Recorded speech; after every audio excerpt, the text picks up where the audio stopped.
পুর বারিকের বিধান। পুর শব্দের অর্থ হচ্ছে মোটা করা, বারিক শব্দের অর্থ হচ্ছে পাতলা করা।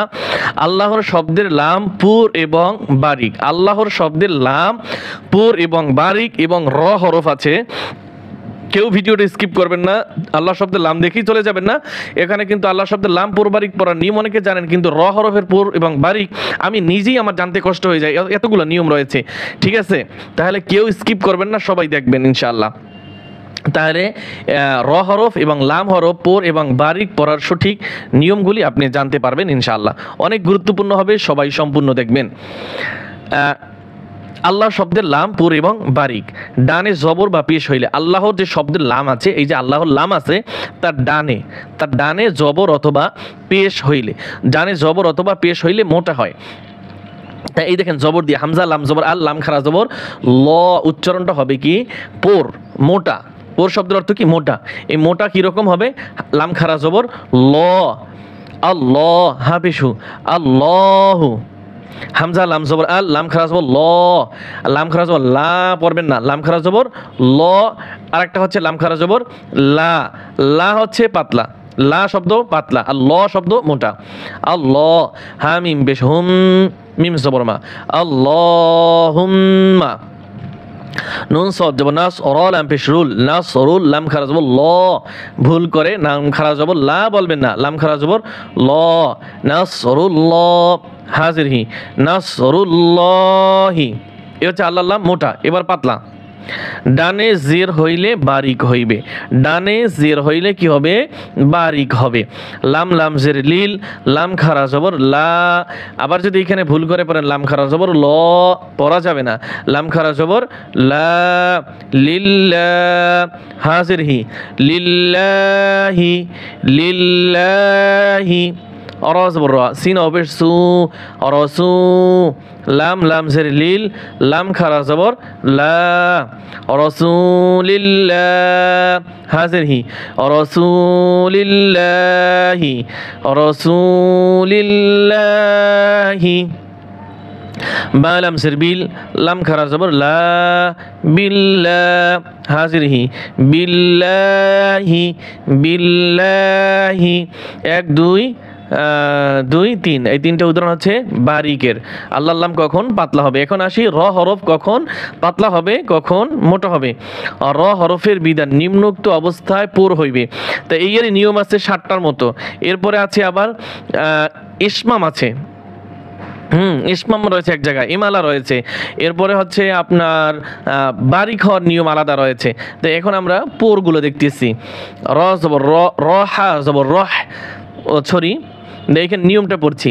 র হরফের উপর জবর বা পেশ হইলে, র হরফের উপরে জবর বা পেশ হইলে, র হরফের উপরে কি আছে? জবর আছে, আবার এখানে পেশ আছে। এই দুই অবস্থায় কি হবে? পোর হবে। আরও অবস্থা রয়েছে, সেগুলো নিচে পড়তেছি আস্তে আস্তে। র হা জবর রহ, না আপনি যদি র হা জবর রাহ, রা পড়া যাবে না, র হা জবর রহ, মিম জবর মা, রহমা, তা দুই পেশ তুন, রহমাতুন। র পেশ রু, হা জবর হা, রুহা। আপনি যদি রাহা, রাহা পড়লে কি হবে? হবে না।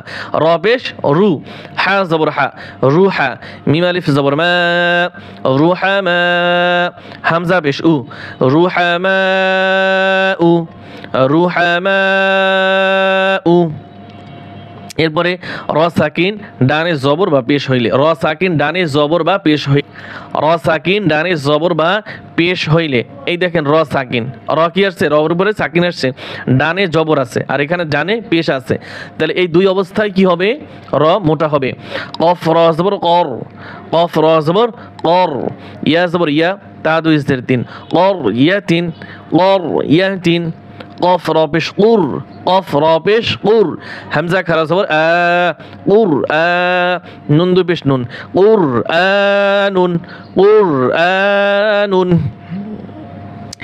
তাসদীদ যুক্ত র, তাসদীদ যুক্ত র এ জবর বা পেশ হইলে, তাসদীদ যুক্ত র এ জবর বা পেশ হইলে। এই যে দেখেন তাসদীদ যুক্ত র, জবর আছে, এইখানে পেশ আছে, এই দুই অবস্থায় কি হবে? র মোটা হবে। হামজা র জবর আর, র জবর র, আর র, হা ইয়াজের হি, আর রহি, মিম পেশ মু, আর রহিমু। ফা জবর ফা, ফা রজের ফির ফাফির, র পেশ রু ফাফির রু। এই দুই অবস্থায় কি হবে? র মোটা হবে। র সাকিন তার ডানে আরজি জের হইলে, র সাকিন তার ডানে আরজি জের হইলেও কি হবে? র মোটা হবে। মিম জবর মা, নুন রাজের নিউর, নুন রাজের নিউর, এটা হচ্ছে আরজি জের। মিম জবর মা, নুন রাজের নিউর, মা নিউর। তা জবর তা, দদ খারা জবর দ, মা নিউর তা দ, মা নিউর তা দ।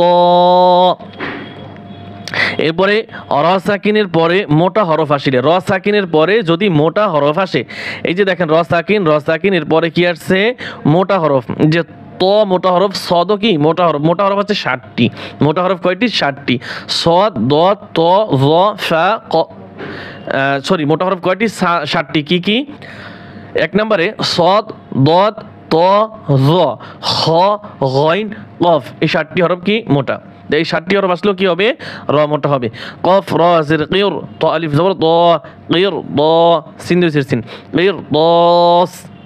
মিম র জের মির, صاد আলিফ জবর স, মির স, দাল দুই জবর দান, মির স দান। থামলে এখানে টান হবে। ওয়াকফ অবস্থায় র উস্তাদগণ বুঝিয়ে দিবেন। ওয়াকফ অবস্থায় যদি